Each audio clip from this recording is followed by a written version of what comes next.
Olá, bom dia. O Alerta Brasil de hoje começa com o trabalho dos bombeiros durante toda a madrugada no rescaldo do prédio que desabou no centro de São Paulo. O entra e sai de caminhões era para retirar todo o entulho que sobrou. Até agora, 44 pessoas são consideradas desaparecidas. Mas isso não quer dizer que elas estejam nos escombros. Os bombeiros acreditam que 146 famílias moravam no prédio. Ainda nessa edição, você vai ver todos os detalhes do trabalho incansável dos bombeiros e das equipes de resgate. E, claro, também toda a situação dos desabrigados. Tem ainda uma reportagem completa para você saber quem era o homem que despencou junto com o prédio no momento em que seria resgatado. E claro que antes disso tudo, a gente passou por um feriado, o paulistano está voltando para sua rotina e a gente vai continuar prestando serviço para você aqui no Alerta Brasil. Vamos saber como fica o tempo nessa quarta-feira? Vamos dar uma olhada, a imagem é da Avenida Paulista. O tempo por lá está aberto, o céu está bonito, apesar da tragédia. Agora são 20 graus em São Paulo, a máxima prevista para hoje é de 27. O dia vai ser de sol com possibilidade de nuvens e o céu nublado em determinados períodos. Vamos saber do trânsito para hoje na capital? De acordo com a CET, são 146 quilômetros de lentidão, principalmente na região oeste. O rodízio também volta ao normal nessa quarta, então atenção para as placas com o final 5 e 6. O metrô opera normalmente as linhas e, segundo a CPTM, os trens também seguem de maneira regular. Tudo voltando a normalizar por lá na capital paulista. E agora eu quero pedir a sua participação aqui no Alerta Brasil. Eu que estou voltando depois desse feriado, eu quero receber o seu recado, a sua foto e também o seu vídeo. Diz o que pretende ver aqui na nossa edição. O pessoal já colocou o nosso número aí. Vale lembrar que o DDD é 16, o telefone é 99762-7961.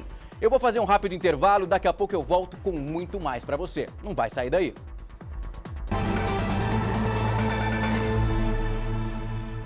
Eu já estou de volta com o Alerta Brasil, acerta o seu relógio, agora 9 horas e 5 minutos e fica aqui comigo na tela da Record News para, claro, ficar muito bem informado. E já são quase 30 horas de trabalho nos escombros do prédio que desabou no centro de São Paulo durante a madrugada de ontem. A nossa equipe de reportagem conversou com o morador do prédio que diz como esse fogo começou. Acompanhe agora na reportagem. Durante todo o dia, bombeiros se revezaram sobre os escombros no trabalho de rescaldo. Em meio à fumaça e à poeira, eles vasculhavam a montanha de entulho que sobrou do prédio de 24 andares. 4 quarteirões do centro da cidade foram interditados. O incêndio teria começado por volta da 1h30 da madrugada, no 5º andar do prédio. Moradores abandonavam o edifício. 150 famílias viviam ali, segundo a prefeitura, numa ocupação irregular. Várias equipes do Corpo de Bombeiros tentavam conter as chamas, que se espalhavam rapidamente. Da rua, dava para ver labaredas queimando o prédio todo. Atingiram até o edifício vizinho. Cerca de 1 hora depois do início do incêndio, a estrutura cedeu e o prédio veio abaixo.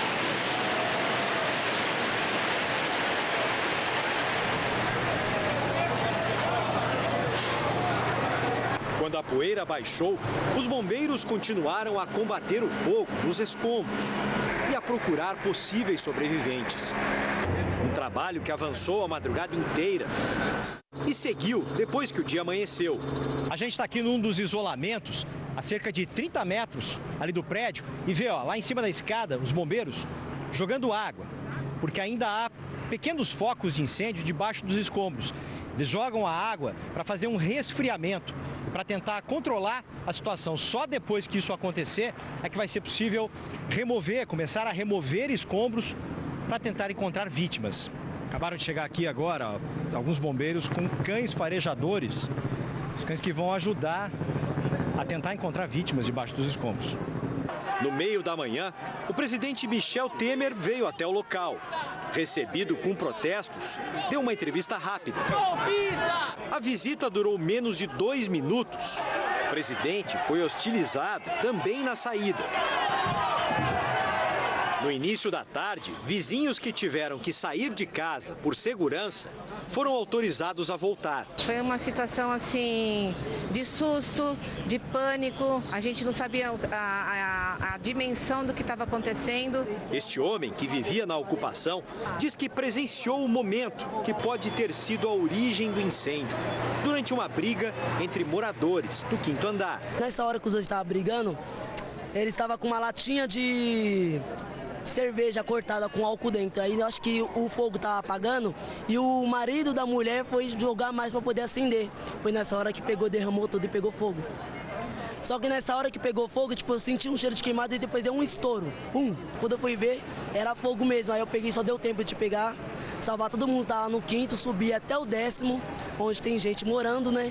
Comecei a bater na porta, todo mundo, fogo, fogo, fogo, desce, desce, desce. Aí desci até o 6º de novo, por só falar pra minha mãe descer com as crianças e salvar o resto que morava lá. Para o Corpo de Bombeiros, é preciso esperar o resultado da investigação. Não está descartado nenhuma causa criminosa, nenhuma causa de acidente. A gente precisa saber o que aconteceu. Nós vamos precisar da perícia, da polícia, para determinar qual foi a causa e principalmente para ajudar a gente agora a desenvolver toda essa operação. Que tragédia. A única certeza até agora é de que há pelo menos uma pessoa sob os escombros. Veja agora quem era o homem que escapou do fogo, mas voltou para o prédio para ajudar alguns vizinhos e acabou despencando com o edifício. Em meio ao rescaldo, a incerteza, quem está embaixo dos escombros?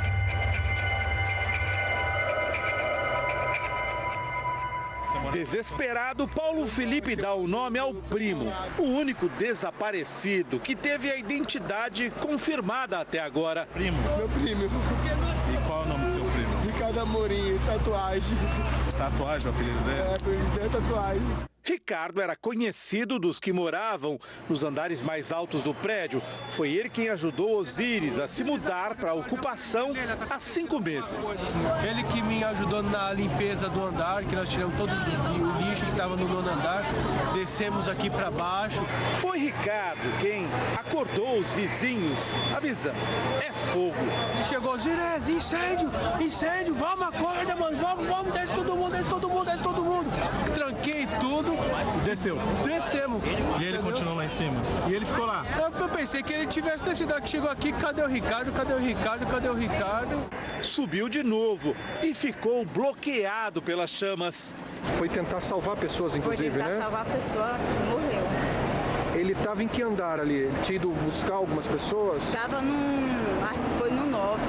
Depois de dar o alerta para os vizinhos, este jovem, identificado como Ricardo, teria ficado preso no edifício em chamas.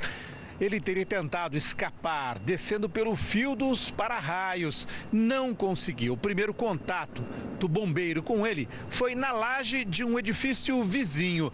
Ele pedia socorro, pelo amor de Deus, me tira daqui. Aí o senhor conseguiu acalmá-lo? Eu consegui acalmá-lo na hora que eu consegui visualizá-lo através da janela da cozinha de um dos apartamentos. O bombeiro explica que Ricardo seguiu todas as instruções e estava pronto para ser resgatado. Um tempo bem curto, né? No máximo 30 segundos. Porque o que faltava para eu dar a ordem para ele se lançar na nossa corda era a proteção do canto vivo do muro para que a corda não rompesse. 30 segundos? No máximo. Nestas imagens, é possível ver um vulto despencando. Bombeiro, cara. Meu.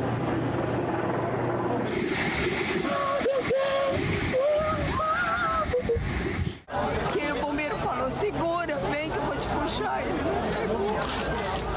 Assim como Ricardo, muitas pessoas moravam sozinhas no prédio, sem parentes por perto. Fica mais difícil saber se sobreviveram ou não.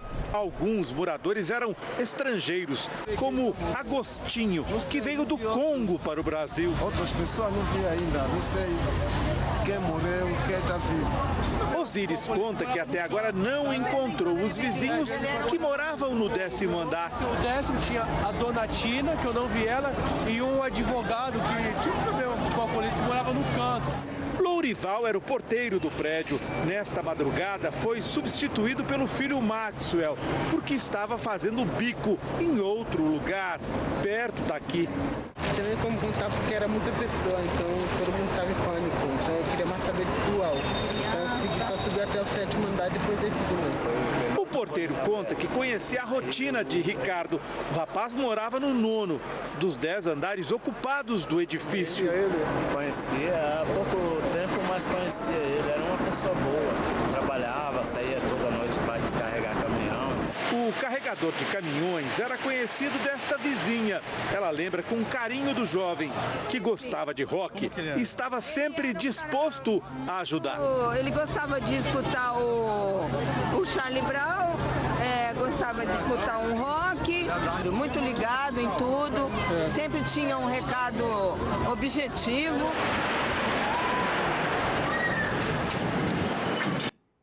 Chega a faltar o ar ver uma imagem dessa, é chocante demais. Você vai acompanhar aqui agora comigo uma arte que foi produzida para entender exatamente o que aconteceu com o Ricardo. O que você vê aqui na lateral é o prédio que acabou desabando. O Ricardo aqui, ó, estava em um dos últimos andares, ele que já tinha voltado, saído do edifício e voltou para ajudar algumas pessoas que estavam lá. E aí, nesse momento, o Corpo de Bombeiros já tinha conseguido alcançar o teto de um edifício também que ficava na lateral e esse homem estava praticamente pronto para sair de lá. Ele já estava com toda a corda, todo o equipamento para ser retirado. Mas em segundos, o prédio acabou desabando e ele caiu. O que você vê aqui na imagem na sequência é um vulto que parece ser do Ricardo, aí conhecido como Tatuado, que morava nesse edifício e conhecido por tantas outras pessoas, como você viu durante a reportagem. Acreditar que isso aconteceu ali na capital paulista, no centro da cidade, uma tragédia desse tamanho, é muito difícil, é muito triste. A gente acompanha, dá vontade, a gente vê as pessoas chorando aqui. Ontem eu acompanhei durante todo o dia crianças que estavam lá dizendo o que aconteceu, que o barraco onde a mãe morava, dentro desse edifício, pegava fogo, elas tentavam correr. É triste demais. Ontem algumas pessoas chegavam a dizer, mas o que esses homens, essas mulheres, essas crianças faziam lá, moravam nesse lugar? Gente, morar na rua é difícil demais. Então as pessoas vão tentando encontrar algum lugar para ficar. E vale lembrar que essa turma que estava lá pagava aluguel, aproximadamente de R$300 a R$400 para uma associação que cuidava deles. E agora eles, claro, que pedem aí um ressarcimento, alguma ajuda, porque essa galera está na rua. As doações continuam chegando, o que é muito importante. Então, se você pode ajudar com mantimento, roupa, essas pessoas perderam tudo. Então, nesse momento, estender a mão faz uma diferença danada. Essas pessoas já moravam numa situação precária, agora não tem para onde ir. Muitos ficaram lá, nesse local, perto aí do que sobrou desse edifício, porque não tem para onde ir. Você viu o caso aí de um senhor que chegou no Brasil recentemente, ficava nesse local, ele pagava pouco, mas pelo menos tinha um teto provisório para morar. Vale lembrar que até agora nenhuma morte foi confirmada. O Ricardo aí, esse homem conhecido como Tatuado, o corpo, ele não foi encontrado. Então é claro que a possibilidade dele estar vivo, realmente ela diminui com o passar do tempo. Até porque muitos escombros, como você viu durante a reportagem, as imagens que nós mostramos, ainda estão lá. Os bombeiros vão começar a mexer nisso a partir de 48 horas, porque a tentativa é de encontrar ainda o Ricardo. Então eles não querem desistir. Até a última tentativa eles estão lá, tentando e trabalhando. A fumaça ainda continua, o que dificulta ainda mais a sobrevivência desse homem.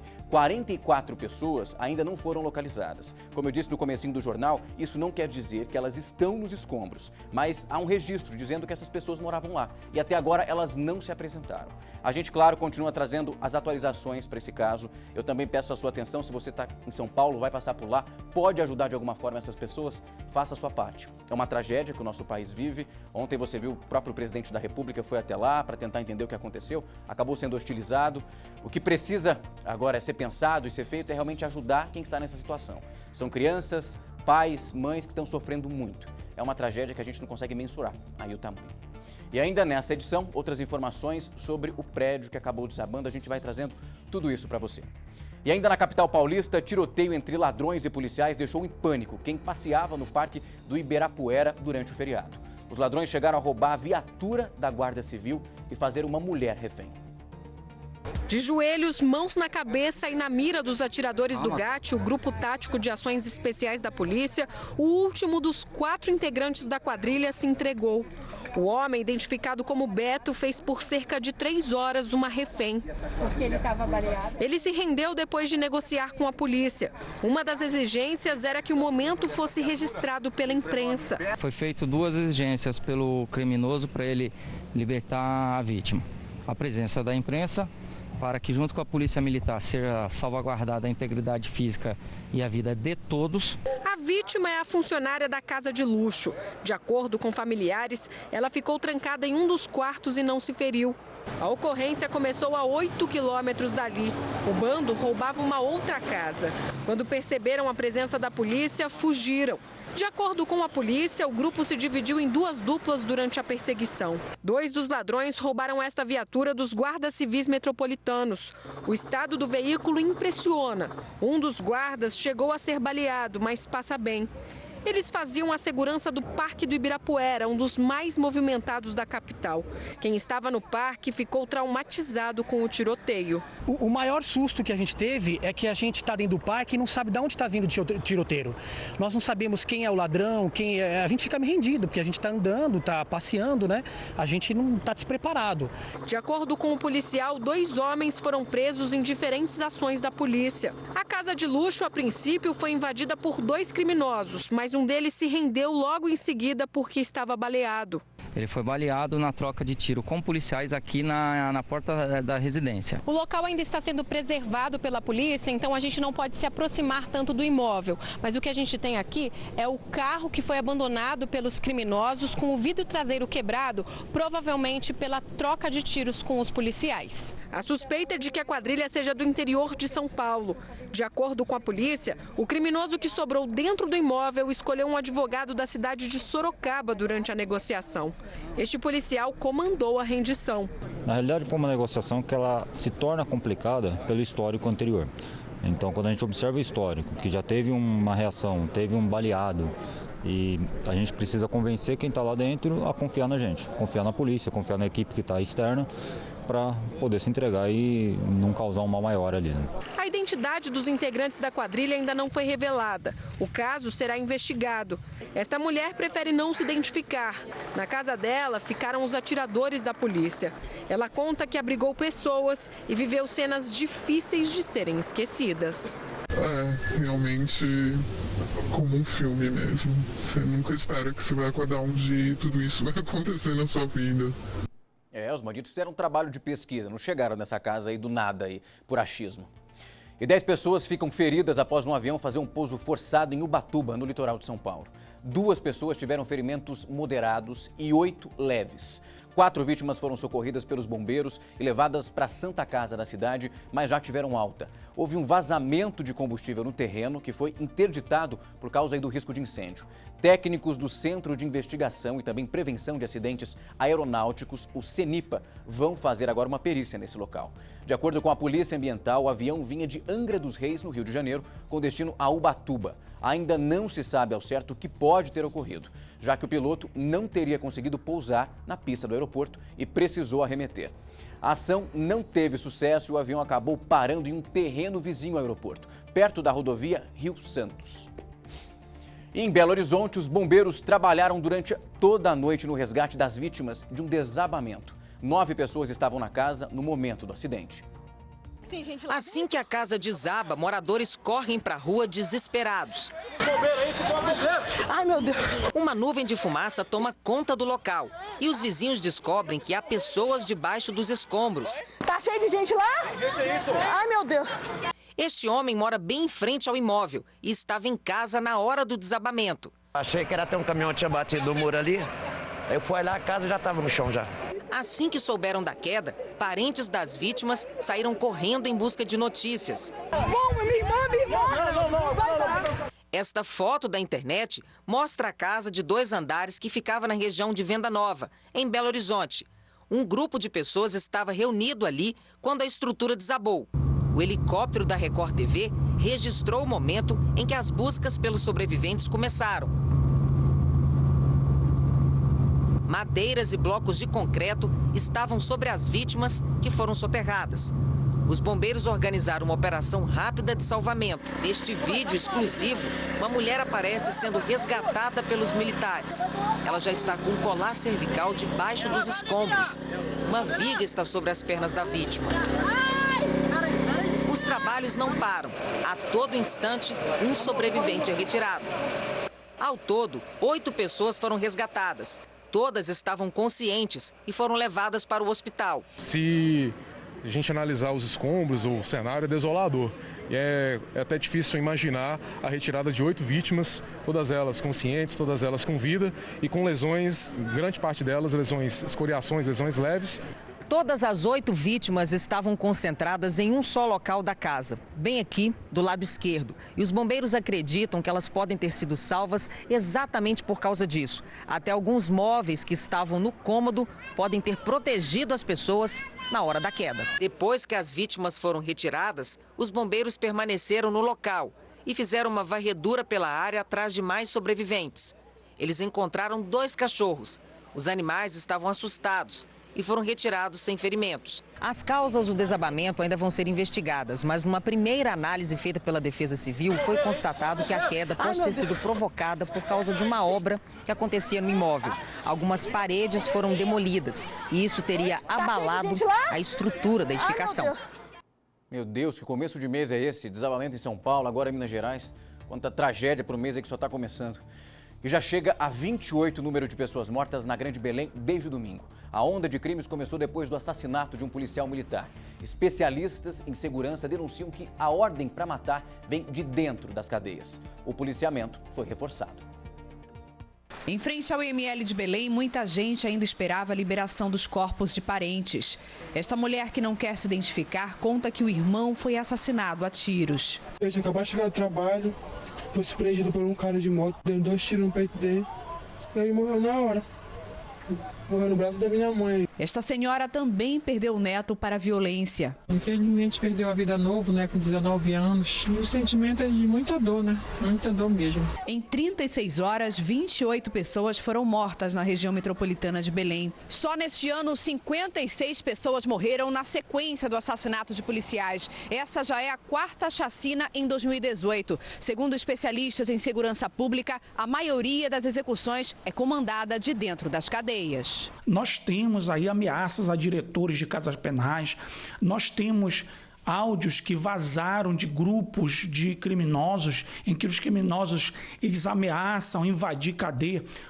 Todos esses assassinatos foram previamente avisados. A gente sabe também que é muito difícil o combate ao crime organizado, que toda essa barbárie que está acontecendo, ela tem a ver com grupos de extermínio, ela tem a ver com milícias. Depois da série de mortes, o policiamento nas ruas foi intensificado.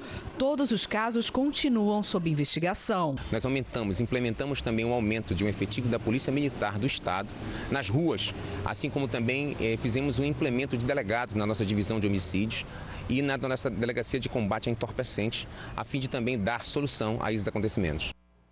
A situação das nossas cadeias, qual é? Péssima, muito ruim, não tem organização, lá dentro vão colocando um preso em cima do outro, o resultado é esse. Vão se organizando de dentro da cadeia, pede para matar quem está do lado de fora e é isso, essa rotina, que a gente infelizmente não deve se acostumar, porque é absurdo, isso não dá para continuar acontecendo.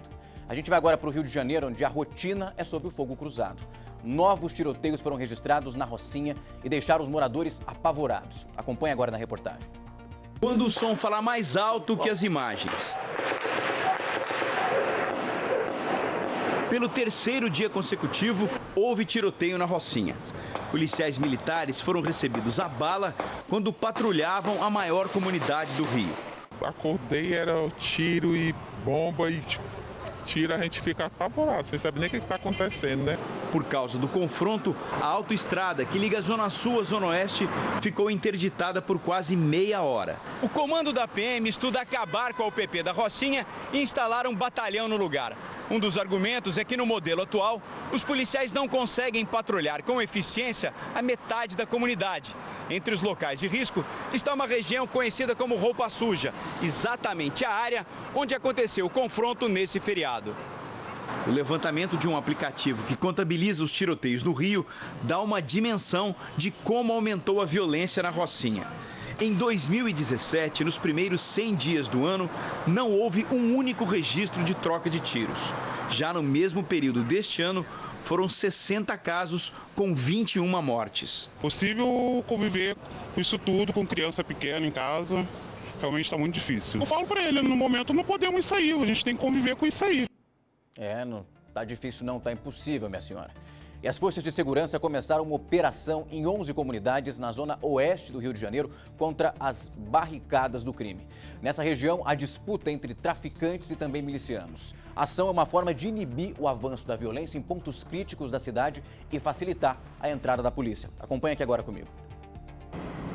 Blindados, máquinas pesadas e até aeronaves vão ser usados pelas Forças Armadas nesta nova operação. Os militares pretendem facilitar as condições de acesso às comunidades, tanto para moradores quanto para os agentes de segurança. No primeiro dia, barricadas foram removidas e carros vistoriados. O comando da intervenção quer dar continuidade ao trabalho que começou em fevereiro na Vila Kennedy, primeira área ocupada pelos militares. Pelo menos 10 bairros vizinhos vão ter as chamadas ações de segurança ostensiva, uma forma de inibir a atuação de criminosos em pontos críticos da cidade. As ações estão concentradas na zona oeste do Rio, uma região onde o poder paralelo fica dividido entre milicianos e traficantes. As polícias civil e militar também participam da operação. Os policiais verificam os registros criminais de suspeitos e ajudam a bloquear vias de acesso às regiões. O benefício dessa operação será estendido a praticamente 1,5 milhão de pessoas que vão se beneficiar dessa ação aqui, porque basicamente aqui nós temos uma mancha criminal concentrada em roubo de transeuntes e de veículos. A gente vai torcer para a melhora realmente aparecer. E você aí de casa, claro, está acompanhando isso comigo faz tempo. A situação do Rio de Janeiro é muito ruim, o estado vive uma intervenção, mas por enquanto não tem resultado, que a gente continua cruzando os dedos aqui para alguma coisa realmente aparecer, porque não dá. A gente vê criança sendo baleada em escola, a gente também viu durante a reportagem anterior que você viu, a mulher dizendo a gente não sabe o que fazer, a situação está difícil demais, nós temos medo de sair para fora, para ir no mercado, é gente baleada que nem percebe. Nós mostramos aqui na semana passada uma criancinha que estava no pátio da escola e começou a sentir uma dor forte no pulso. A mãe foi buscar ela, levou para o hospital. Quando chegou lá, a garotinha tinha sido baleada de raspão. Não dá para viver assim. O Rio de Janeiro é uma cidade tão linda, mas tão maravilhosa e está sofrendo dessa maneira. É claro que o turismo acaba sendo afetado, é menos dinheiro rodando por lá e o resultado vai ficando cada vez pior. E os moradores da casa atingida por um ônibus em São Carlos, aqui no interior de São Paulo, voltaram para o local. Um adolescente furtou o veículo, perdeu o controle da direção e acabou caindo em cima da residência. Olha só. Na casa ainda dá para ver pedaços do ônibus. Mais um cômodo caiu após a retirada do veículo. Os moradores já voltaram para a residência depois de...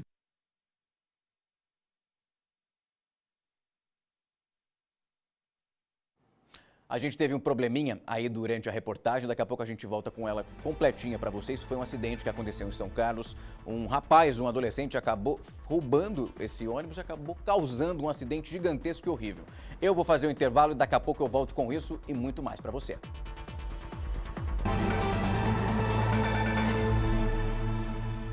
E eu já estou de volta com o nosso Alerta Brasil. Acerta o seu relógio aí, agora 9h34. E nós voltamos a falar sobre o incêndio que atingiu um prédio na capital paulista. O Ministério Público de São Paulo anunciou que vai reabrir o inquérito que apurava as condições do prédio. A investigação foi arquivada em março deste ano, sem que nenhuma melhoria fosse feita no local. Olha só. O edifício Wilton Paes de Almeida, construído na década de 60, foi tombado pelo patrimônio histórico por ser um marco da arquitetura moderna. A obra do arquiteto Roger Smeckel foi feita para abrigar a antiga Companhia Brasileira de Vidros. O prédio já foi sede da Polícia Federal e do INSS. Em 2001, passou a ser propriedade da União e ficou vazio. Já sabia que era um risco possível e por isso a gente vinha atuando nesse espaço com mais de 6 reuniões que foram feitas só neste ano. Em 2015, o Corpo de Bombeiros fez uma vistoria no prédio e reprovou as condições de moradia. Mesmo assim, a Defesa Civil avaliou que não havia necessidade de interditar o edifício. O inquérito foi arquivado. E aí, Defesa Civil? São Paulo tem hoje mais de 200 ocupações. São quase 46 mil pessoas vivendo de forma improvisada. Exatamente como acontecia no prédio que desmoronou na madrugada de terça-feira. O fogo na madrugada acordou os moradores e em pouco tempo, quase 100 famílias desceram as escadas e conseguiram se salvar. Pouco depois, o prédio veio abaixo.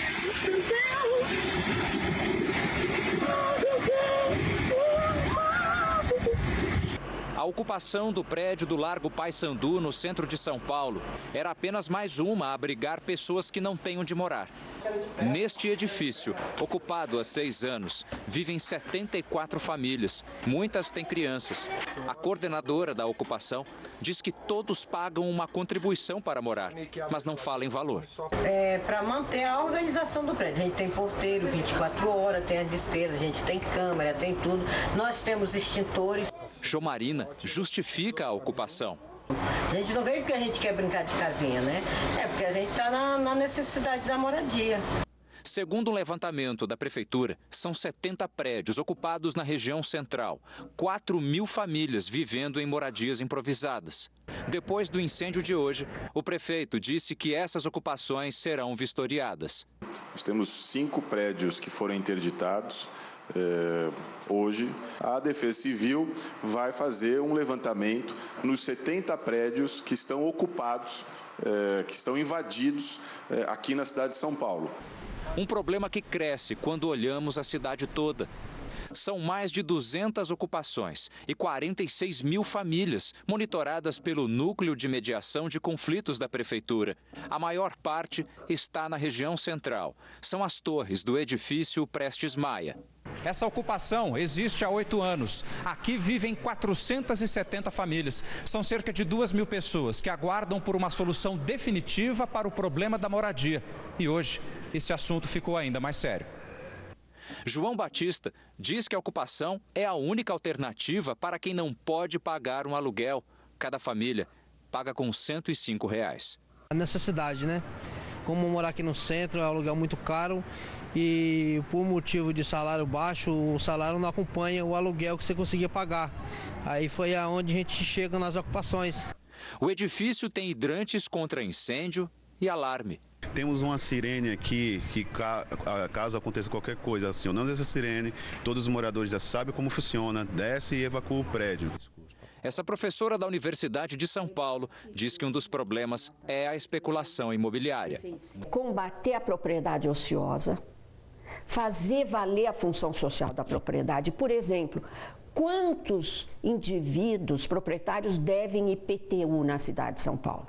Por que esses imóveis permanecem vazios? Tá aí, grande pergunta. E será que os outros prédios seriam vistoriados se essa tragédia não tivesse acontecido? Não dá para ficar esperando acontecer. Em meio à tragédia, surgem as histórias de vida de quem perdeu tudo no incêndio e que agora precisa morar na rua. Crianças, idosos, adultos. Em comum, eles não têm casa. Estão juntos no Largo do Paissandu. Aqui, alguns perderam tudo, como Dona Suzana. Ela morava no primeiro andar do prédio que desabou nesta terça-feira. Tudo que tinha dentro de uma casa. A gente monta uma casa, né? Tem o sonho da casa própria, geladeira, fogão, cama, tudo. Ficou desempregada há 1 mês. Trabalhava em restaurante. Ela estava no local há 5 anos. Veio da Bahia. Na hora da tragédia, por sorte, não estava no edifício. Tinha ido visitar os filhos, na zona sul de São Paulo. Uma amiga minha mora na Teruí ali, ela filmou e mandou para mim a filmagem. Falou assim, o prédio tá pegando fogo. Aí eu vi, as imagens ela mandava para mim, por celular, e eu vim para cá hoje. Não é o caso de Suzana, mas boa parte dos moradores de ocupação vem da rua. Tatiane já morou em ocupações e agora está com 5 dos 9 filhos morando na rua. Eu fui morar na rua com 16 anos, lá na Praça da Sé, da minha família. Porque eu fiquei grávida da minha filha, hoje ela tem 18 anos. E eles não aceitaram, porque eu era adolescente. Carlos Henrique, de 10 anos, é filho de Tatiane. Ele sonha. Eu não gosto de morar na rua, quero morar em casa. Meu sonho é morar numa casa, só que minha mãe não tem condições aí. E sabe o que o garoto quer ser quando crescer? Bombeiro. Você quer ser bombeiro? Você ficou com vontade de ajudar os bombeiros ali a apagarem o fogo? Sim. Este homem trabalha em funerária.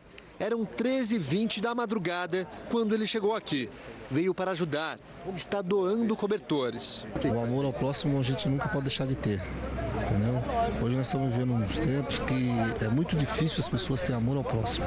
Durante a madrugada, a assistência social da prefeitura cadastrou 320 pessoas. Nem todas eram moradoras do prédio que desabou. Aliás, boa parte dos moradores preferiu não ir para abrigo e sim ficar aqui na praça. Algumas pessoas deitadas nos colchões e outras dentro de barracas que foram doadas. Vans da assistência social trazem os moradores e outras pessoas que precisam para abrigos como este. Um dos coordenadores do movimento que ocupou o prédio que desabou pede resistência. Você, como cidadão brasileiro, né, você como ser humano, você aceitaria ir morar embaixo do viaduto e cair no esquecimento do poder público? É o fim dos cabelos brancos sem uso de tintura. Shampoo e condicionador Francisco Alves irão trazer a cor natural dos seus cabelos. O shampoo e o condicionador Francisco Alves irão suprir o seu tinteiro biológico. Sem uso de tintura. Vale lembrar, não é tintura. Se seus cabelos são loiros, eles voltarão a ser loiros. Se seus cabelos forem pretos, voltarão a ser pretos. E é um produto de resultado gradativo. Então, não perde tempo, ligue agora mesmo para o 011 5585 4000. Dá só uma olhada. Cabelos brancos? Nunca mais. Você arranca este ou aquele, mas a raiz branca está lá. E você acha que precisa recorrer a tinturas químicas? Esqueça isso. O shampoo e condicionador escurecedor Francisco Alves vai trazer a cor natural de volta ao seu cabelo. Não é mágica, não é tintura. Quando o tinteiro natural enfraquece, o cabelo branco aparece e você envelhece. Usando o nosso shampoo e condicionador escurecedor, você traz de volta a cor natural do seu cabelo. Ligue agora e peça o seu tratamento. 11 5585 4000. Então não perde tempo. Ligue agora. 011 5585 4000. E agora você acompanha comigo. Pacientes reclamam da demora para serem atendidos em unidades de saúde em São Paulo, principalmente para consultas de cardiologia. O exame pedido por uma reumatologista está pronto há quase um ano. Mas a dona Maria, que tem osteoporose, só conseguiu marcar o retorno com a médica de uma unidade municipal de saúde para o mês que vem. Aí é que eu vou passar na médica para mostrar o exame, que já tem quase um ano. Não é a primeira vez que ela sofre com a demora no serviço público. Em junho do ano passado, a dona Maria tinha horário marcado com um cardiologista e só quando chegou para ser atendida, descobriu que o médico não trabalhava mais na unidade de saúde e que para ter a consulta com outro profissional, ela precisaria entrar novamente na fila, sem previsão de agendamento. Nesse tempo todo, nenhum médico avaliou o eletrocardiograma que ela fez. O outro não estava ali, me encaixasse. A demora para passar por especialistas na rede municipal de saúde se repete em outras regiões da capital. Um produtor do Jornal da Record foi a diferentes unidades básicas e postos. O José Luiz esperou 5 meses pela consulta com o cardiologista. Depois que conseguiu ser atendido, fez os exames pedidos. Mas quando tenta marcar o retorno, houve a mesma resposta. Mandou, vai dar em casa, depois liga para mim. Em outra unidade, funcionários explicam como é a espera para passar com o cardiologista. Nesse posto, na Zona Leste, descobrimos o tamanho da fila. 293 pessoas na lista de espera. 296. Com problemas circulatórios, a Núzia tinha exames prontos para o retorno em fevereiro. Mas a médica saiu de licença e ela ficou sem atendimento. Aí eu vou lá saber, e aí, meus exames, vai vencer, né? E eu, depois para fazer outra, vai ser difícil. Não, mas não tem nada não, a gente vai abrir uma sessão aí, né? O médico vai olhar tudo, né? Mas até agora nada. Esta diretora da Federação dos Médicos diz que as condições de trabalho não têm atraído muitos especialistas para o serviço público, onde os profissionais estão sobrecarregados. Os médicos eles têm uma agenda muito cheia. Eles têm em torno de 8, no máximo 10 minutos para consulta. E o que eu pergunto para as pessoas é, você gostaria de ser atendido em 10 minutos? E o resultado para quem espera demais? Eu podia dar um piripaque e já era. Em nota, a Secretaria Municipal da Saúde de São Paulo informou que não há falta de cardiologistas na cidade e que desde o ano passado tem reorganizado o atendimento para evitar marcações para um ano, como no caso da paciente em questão. A resposta é sempre a mesma, assim, Ctrl+V, Ctrl+V, Ctrl+C, Ctrl+V, dizendo que não tem problema, que é o paciente que está falando demais, que isso não existe. Mas ó, o que você viu aí são alguns exemplos de muitos e muitos outros que estão espalhados aí pelo nosso país. Não é novidade para ninguém. A gente pegar, ó, sair na rua com um caderno, a cada esquina a gente vai encontrar alguém com a mesma situação. 5 meses, 6 meses, gente esperando 1 ano para fazer uma consulta. Você vê no caso da reportagem, essa senhora marcou, o médico saiu da unidade de atendimento, não estava mais cadastrado ali para fazer atendimento, ela não foi avisada, quando chegou o dia lá, ó, agora sim, tá no horário da minha consulta, ela descobriu que ia precisar entrar na fila mais uma vez, porque não foi feito o reagendamento automaticamente. Ela precisava ir lá, acabou descobrindo isso depois de esperar quase 1 ano pela consulta atrás de um cardiologista. Agora, essa resposta é muito estranha. Dizer que não falta, que tá tudo ok dentro da Secretaria de Saúde, dentro dos reagendamentos que são feitos por ali. A gente sabe que não tá. Os exemplos estão aí em cada esquina. E é o que disse também essa entrevistada durante a reportagem. O médico tem milhões de oportunidades. Ele vai, claro, naquela que possibilita uma melhor condição de trabalho para ele. Ali na rede pública ele precisa fazer um atendimento um atrás do outro. É uma correria danada. E aí fica a pergunta, você gostaria de ser atendido em 10 minutos? Você que espera 1 ano por uma consulta? Não gostaria de que o médico fizesse um atendimento muito bem, muito bom aí para você, para o seu filho, enfim, seja quem for? A gente tem que se colocar no lugar de todo mundo quando for apontar o dedo. E agora sim, você vai ver que os moradores da casa atingida por um ônibus em São Carlos, no interior de São Paulo, voltaram ao local. Um adolescente furtou o veículo, acabou perdendo o controle da direção e acabou caindo em cima de uma residência. A gente chegou a começar a assistir um pouquinho dessa reportagem e agora você vê ela completa. Na casa ainda dá para ver pedaços do ônibus. Mais um cômodo caiu após a retirada do veículo. Os moradores já voltaram para a residência depois de passar a noite num hotel cedido pela prefeitura. A Defesa Civil garante que a família pode dormir no local, mas o dono da casa está preocupado. Eu tinha que retornar para o imóvel, sem avaliação da Defesa Civil, porque ficou de fazer uma nova avaliação quando retirasse o ônibus, mas também não retornou. O ônibus foi retirado depois de 15 horas do acidente. Era por volta das 9 da noite. A operação era complexa e as equipes envolvidas na retirada precisaram pensar em várias estratégias. Seu Luiz disse que ficou combinado encontrar o responsável pela empresa do ônibus hoje de manhã, mas ninguém apareceu. Depois de insistir, o gerente atendeu o telefone. Disse que amanhã deve vir com um pedreiro para avaliar o caso. Espero que eles honrem com a palavra deles. O acidente interrompeu a rotina do bairro. Um jovem de 17 anos furtou o ônibus na rodoviária de Ribeirão Bonito, cidade vizinha. Ele dirigiu mais de 40 quilômetros até chegar em São Carlos. Não conseguiu engatar a marcha e desceu em ré. Tudo aconteceu de madrugada. Ninguém na família ficou ferido. O jovem, que foi linchado por moradores, passou pelo hospital e delegacia. Ele foi liberado. Se assusta, né? Na hora. Na hora a gente pensou que tinha morrido alguém, né? Que tinha acontecido alguma coisa ali. Vai ficar na memória. Deus, vai ficar na memória, com certeza. Que confusão e causada por um adolescente. Eu vou pedir para o pessoal, mais uma vez, colocar a imagem que você acompanhou também durante a reportagem e quero saber também a sua opinião. Você acha que é possível voltar para uma casa dessa? Olha a condição. A família aí passou uma noite em um hotel e agora recebe a informação, ó, se vocês quiserem, vocês podem voltar para a residência onde vocês ficavam. Gente, não tem condição nenhuma, isso para qualquer pessoa é óbvio. Agora a empresa e o responsável que marcou de conversar com esse senhor, pelo menos deveria ter tido o comprometimento de ter honrado isso daí. Não dá para ficar deixando a família sem teto, não tem onde ficar. O pessoal da empresa, claro, que está dormindo muito bem, ficando em casa. Agora, pô, coloca a mão na consciência. Imagina esse trabalhador aí que está com a família e não tem para onde ir. E agora recebe a informação, ó, meu amigo, se você quiser voltar para sua residência, ela está liberada. Fique à vontade que depois a gente vai vendo o que vai fazer, o que vai ser acertado ou não. É absurdo, isso não dá para acontecer. Irresponsabilidade do adolescente que cometeu o crime, mas agora a empresa precisa arcar com esse prejuízo o quanto antes. Eu vou fazer um rápido intervalo, daqui a pouco eu tô de volta, não sai daí que é rápido e tem muito mais para você no Alerta Brasil dessa quarta-feira.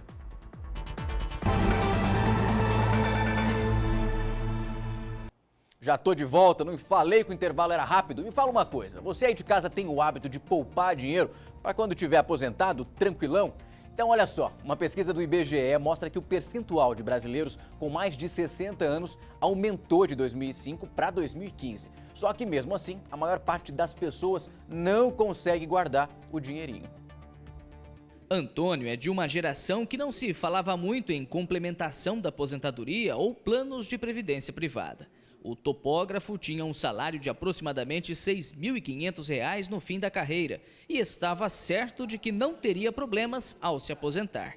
O susto veio agora, aos 69 anos, e um benefício no valor de pouco mais de R$ 1.300 por mês. Quando chega a aposentadoria, você vai ver que é o seguinte, você tem que continuar trabalhando, entendeu? Pedir para que a saúde permaneça, entendeu? E você continuar trabalhando, porque do salário mesmo não dá para você sobreviver. Sobreviver com a aposentadoria? É impossível, é impossível. Uma pesquisa realizada pelo Serviço de Proteção ao Crédito e pela Confederação Nacional de Dirigentes Lojistas revela que, embora os brasileiros tenham a intenção de guardar dinheiro para o futuro, 8 em cada 10 pessoas admitem que não estão se preparando para quando chegar a hora de se aposentar.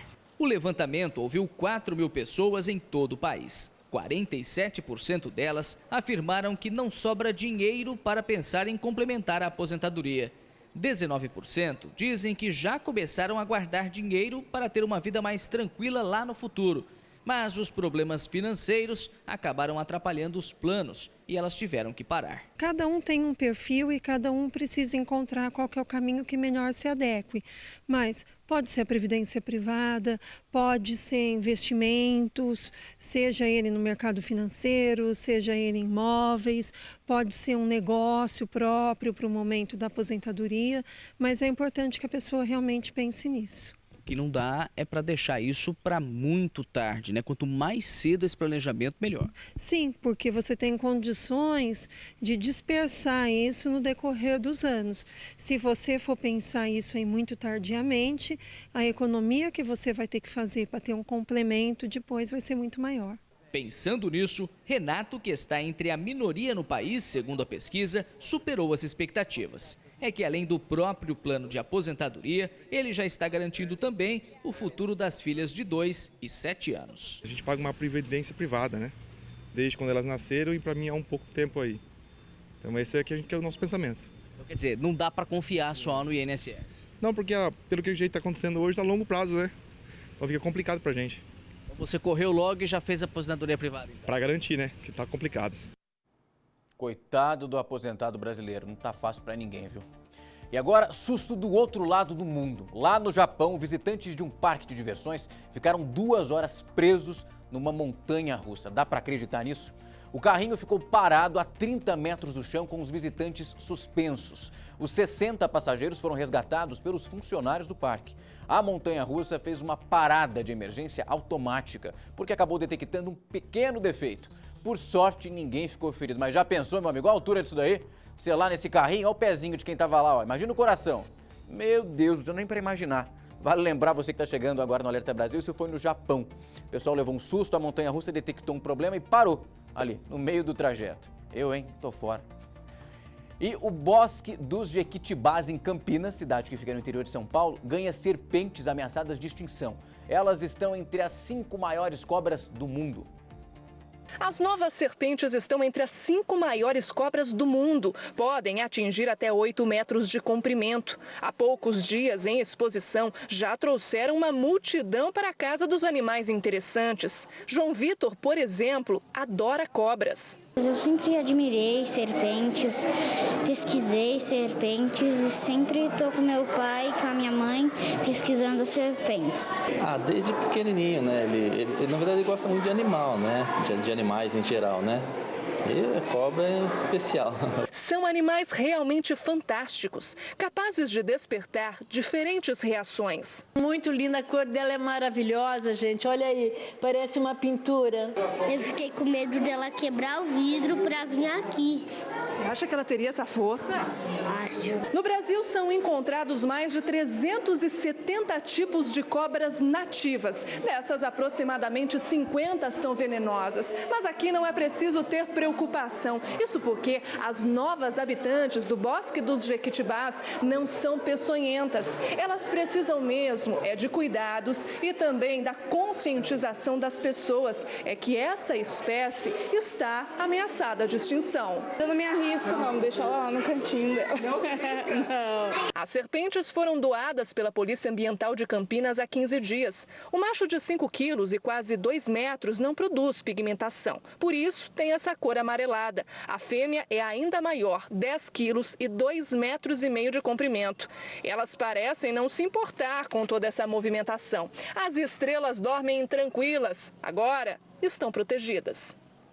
Mas que dá medo, dá. Então, ó, se você viu alguma perto aí da sua casa, não faz besteira, não precisa matar o animalzinho. Chama a polícia ambiental, que eles vão lá, fazem a retirada e levam para um local seguro. Antes de terminar o Alerta Brasil, eu quero mandar um abraço para o Carlos Alberto de Marabá, lá no Pará, que está ligadinho aqui no Alerta Brasil. Fechado? Bom, o nosso programa hoje vai ficando por aqui. Amanhã, quinta-feira, eu tô de volta. Chega de descanso e tem muito mais. Daqui a pouco tem Hora News, Mundo Meio-Dia. Fique aqui, ó, na telinha da Record News. Até amanhã.